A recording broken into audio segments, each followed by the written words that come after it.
Well, hello from a very, very sunny View Preston, a place where we finished up our last episode of the journal.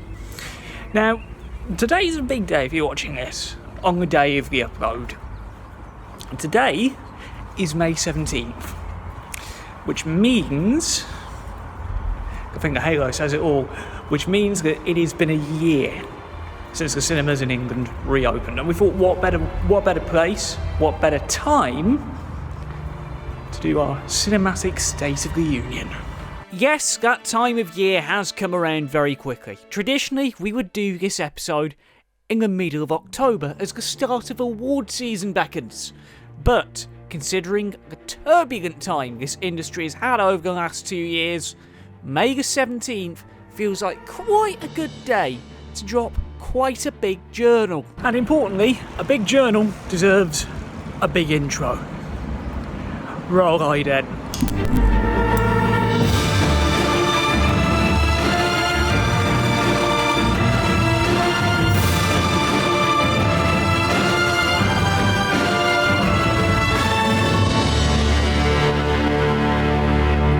Get used to hearing that, folks, because yes, we have brand new music for the idents.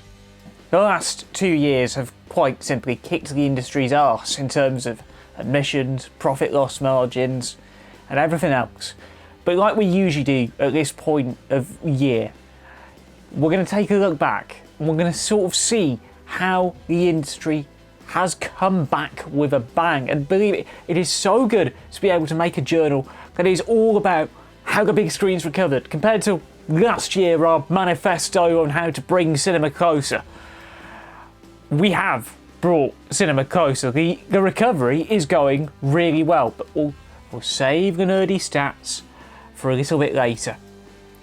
We've got to talk about the films. To put it simply, the back end of last year gave us so many success stories for the industry in the face of COVID. The restart kicked off in earnest with the release of Peter Rabbit 2 on the day that the UK cinemas reopened, flanked that with Cruella, Tom and Jerry, A Quiet Place Part 2, going into the summer with things like The Croods: A New Age, Space Jam 2: A New Legacy, and the occasional blockbuster here and there like Free Guy, Dune, Shang-Chi and the Legend of the Ten Rings, Black Widow, even things like Eternals did well. Oh, and of course, Spider-Man No Way Home.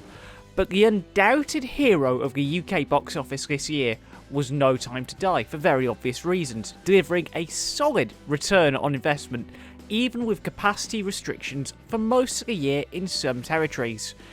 It was a cracking year to work in cinema, and a really good feeling to welcome audiences back to the ultimate big screen experience after a near 2-year stagnant period for the industry. It's always good to have that premium out-of-home experience.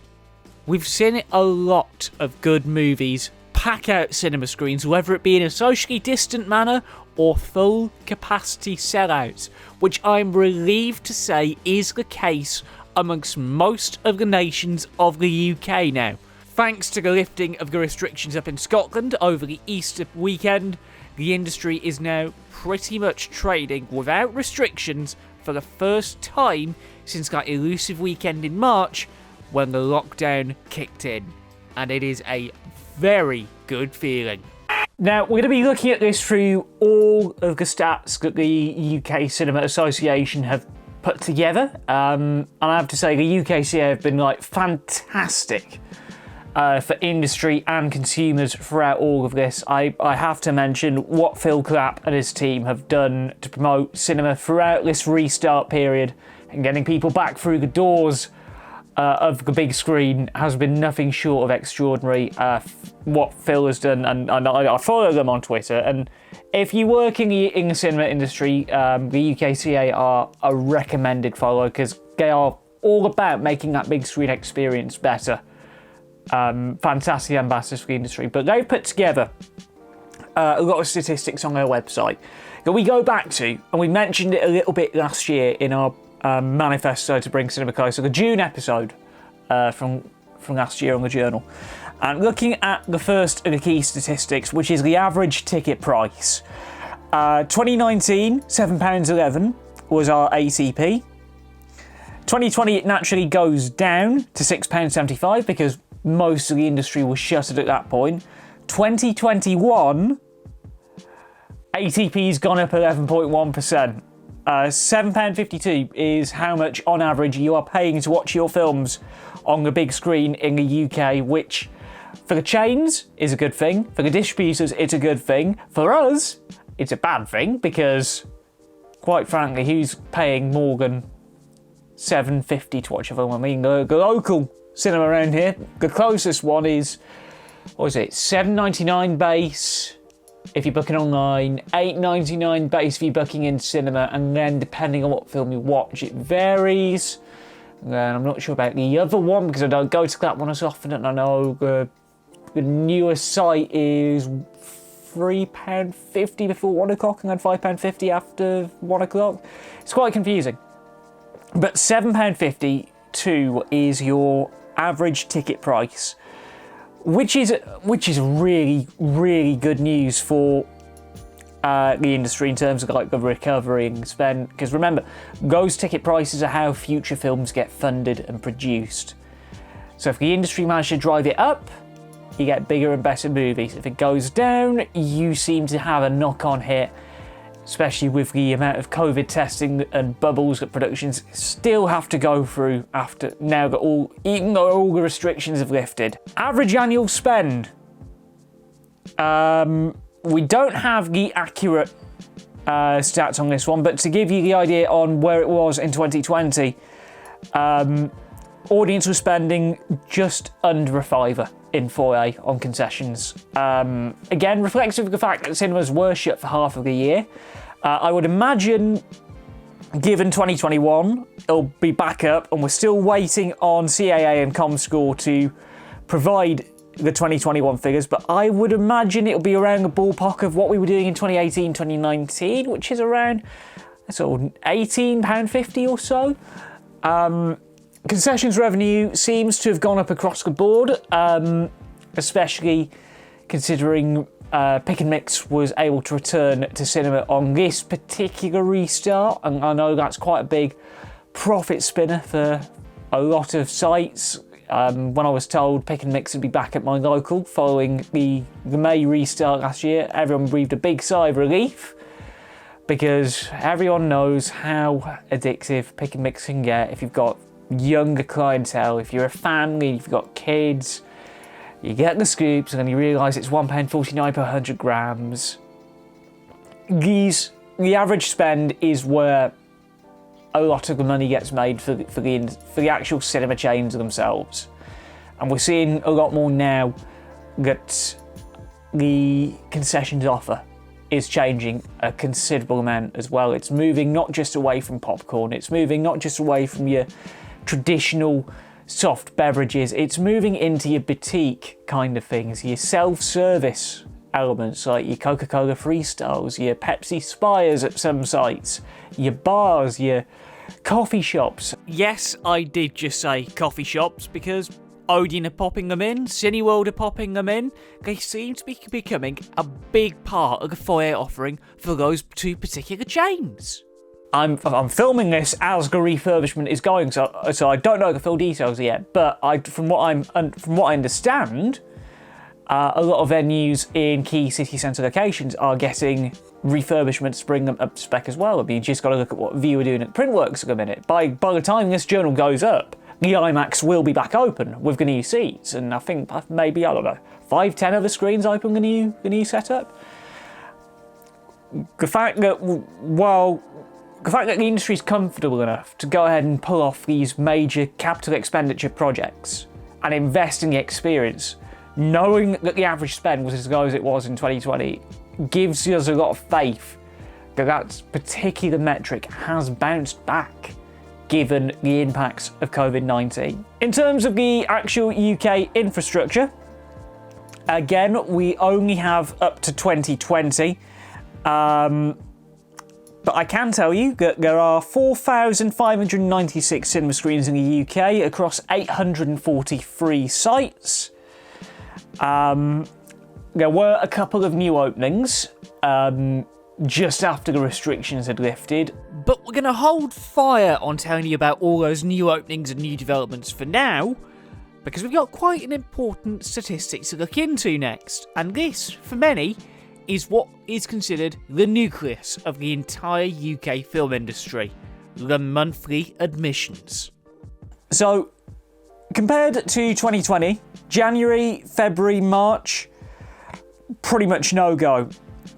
So we did first bit of 2020, January gave us 16.5 million admissions, February gave us 14.5 million admissions, then March 2020, we only did 4 million admissions. Bearing in mind, cinemas were only open for half of the month. Again, we had the first lockdown.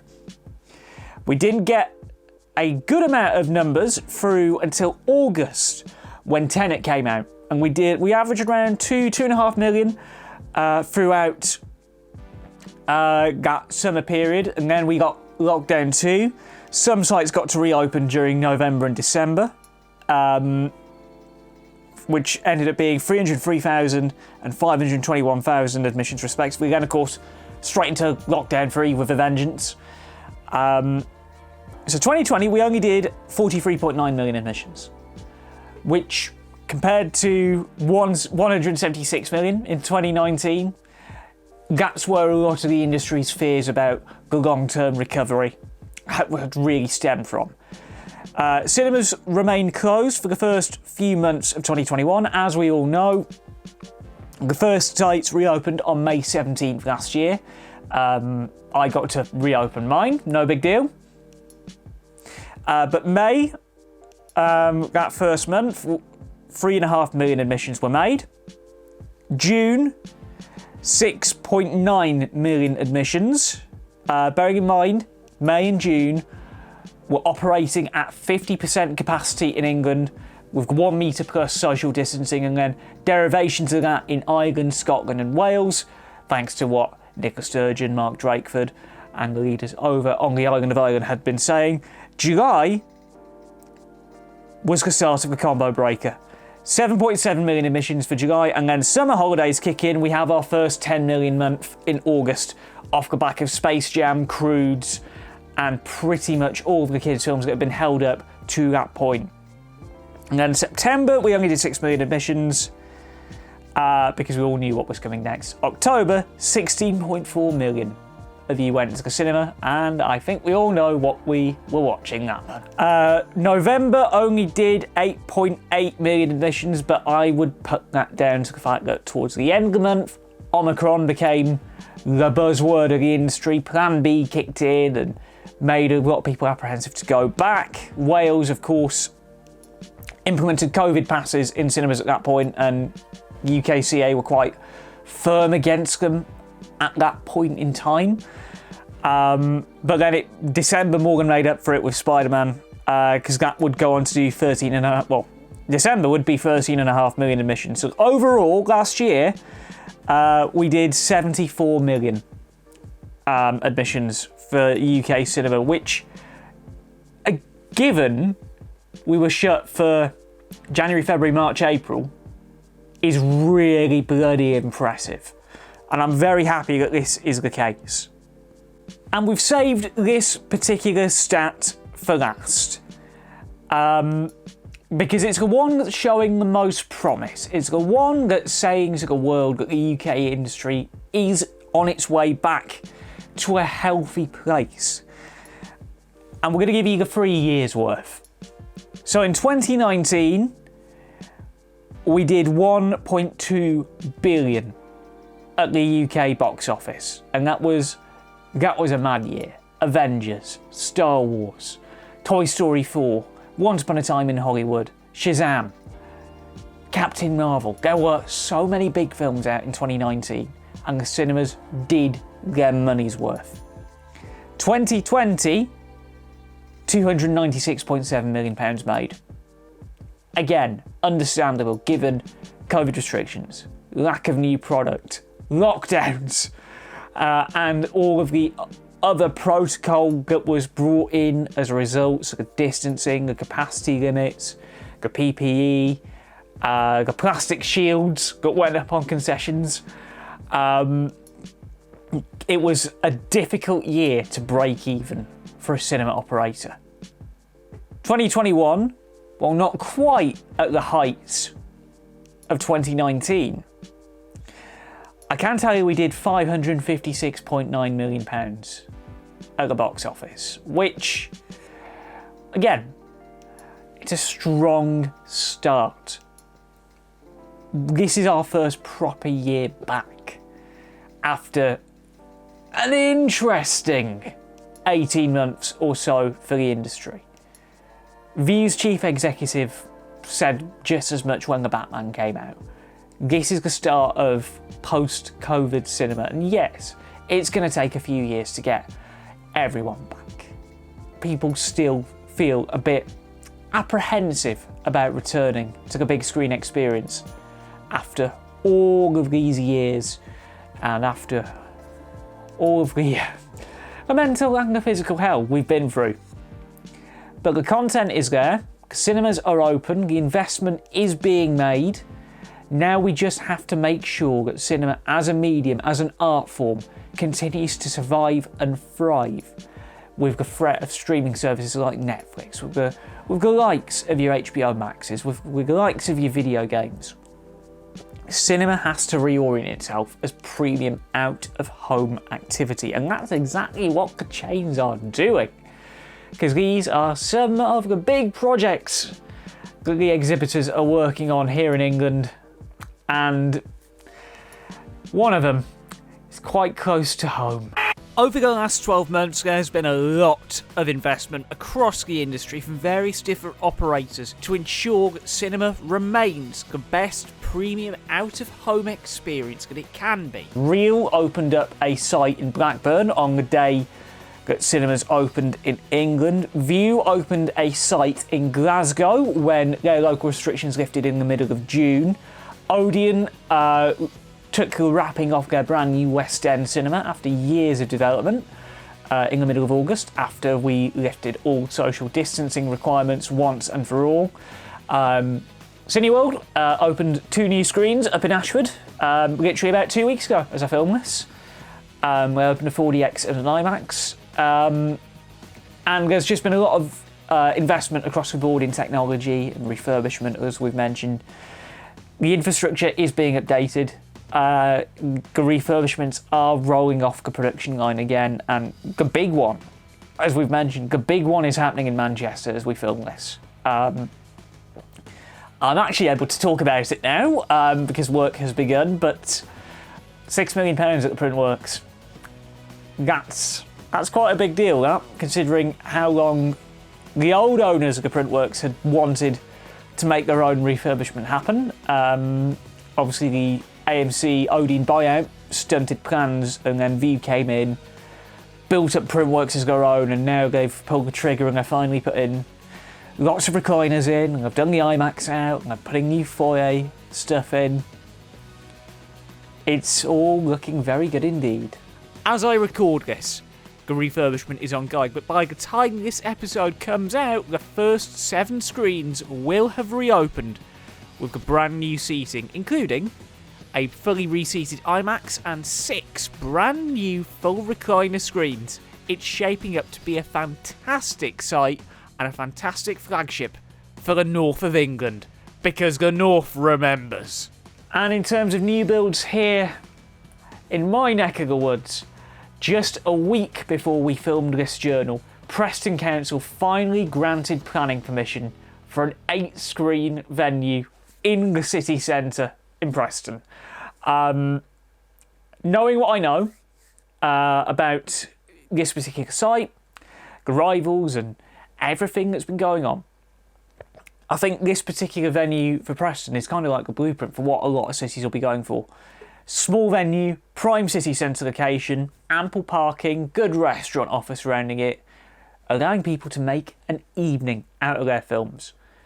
It's worked so well for the Real Cinema down in Chorley. A place which has absolutely worked wonders for this town. I know that, having literally just visited it. I mean, look at it, it's revitalised the town, it's given us restaurants and stuff. This is the blueprint for the future. Because it's not just about the film anymore. It's about the experience, the shared experience, the discussion afterwards.